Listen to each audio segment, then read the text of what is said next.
Ne pas voir Plovdiv, c'est ne pas connaître la Bulgarie. Cet ancien proverbe bulgare pourrait symboliser à lui seul l'ambiance qui règne tout le long des rues de cette ville.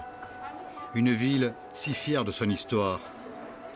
Plovdiv, la troisième commune de Bulgarie, est aussi la plus ancienne cité vivante recensée en Europe. 8000 ans d'histoire qu'elle entend honorer avec faste en 2019, puisqu'elle vient d'être désignée capitale européenne de la culture. Ne pas oublier son passé comme pour mieux présenter son avenir. Les responsables de la fondation Plovdiv 2019 mettent en avant ce double objectif. Valoriser le patrimoine historique de la ville, mais aussi faire découvrir tous les atouts d'une cité résolument moderne. Culture et développement économique local, c'est le pari que l'on entend défendre ici. L'idée principale que l'on veut mettre en avant, c'est l'esprit qui se dégage de cette ville. Un mélange naturel du passé et du présent, notre histoire bien sûr, mais aussi tous nos projets d'avenir à Plovdiv. Un peu comme la Bulgarie d'aujourd'hui qui s'est construite autour de toutes les cultures qui sont passées sur ces terres.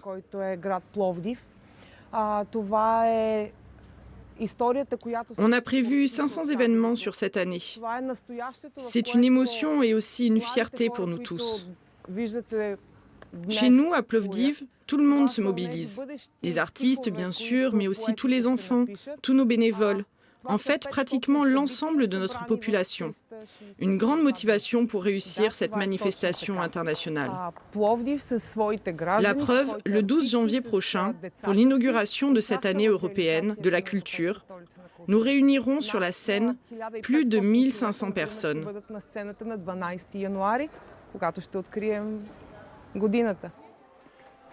Au détour de certains quartiers de la ville, l'histoire vous rattrape à Plovdiv, à l'image de cette demeure emblématique du XVIIIe siècle.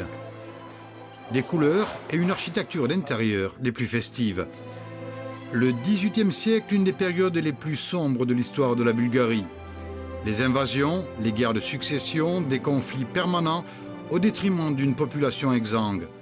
Les différents propriétaires de cette maison ont voulu prendre alors le contre-pied de cette époque des plus tourmentées.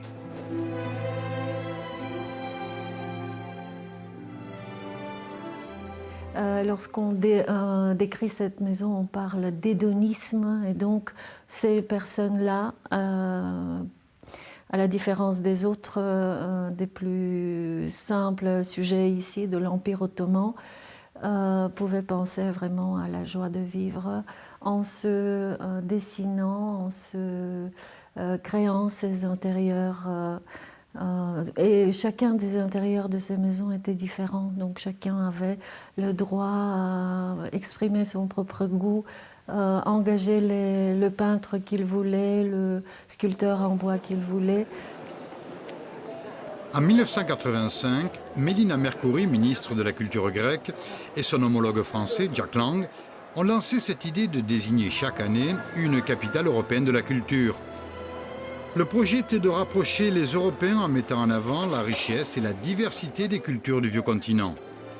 L'occasion pour les villes désignées de mettre en place des programmes de renouvellement urbain, de changer l'image de leur ville et de lui faire gagner un profil international. Plovdiv est la toute première capitale européenne de la culture bulgare.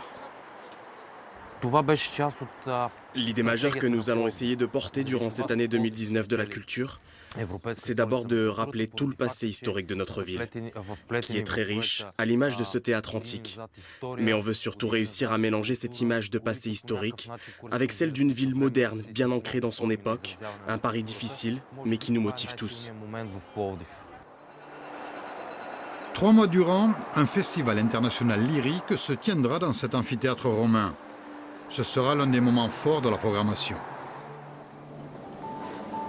Pour réussir ce pari, les responsables du projet Plovdiv 2019 ont étendu leurs actions sur tout le centre-sud de la Bulgarie.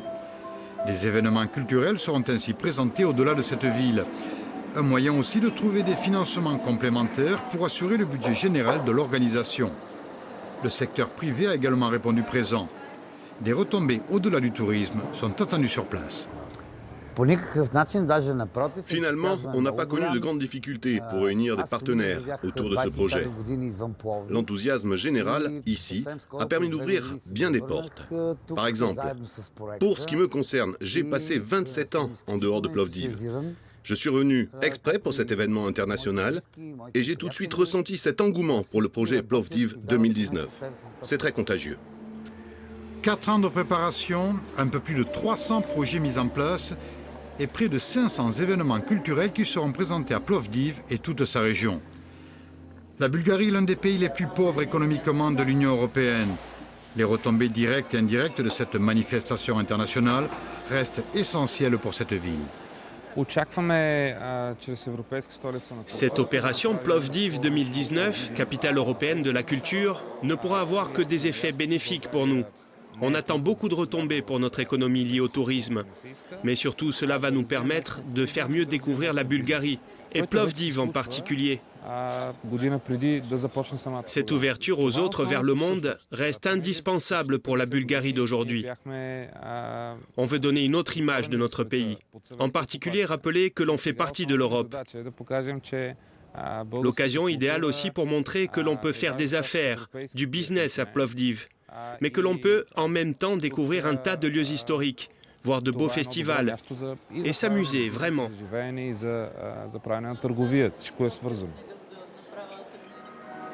Du haut des 3 collines qui entourent cette ville de Plovdiv, 8 siècles d'histoire vous contemplent.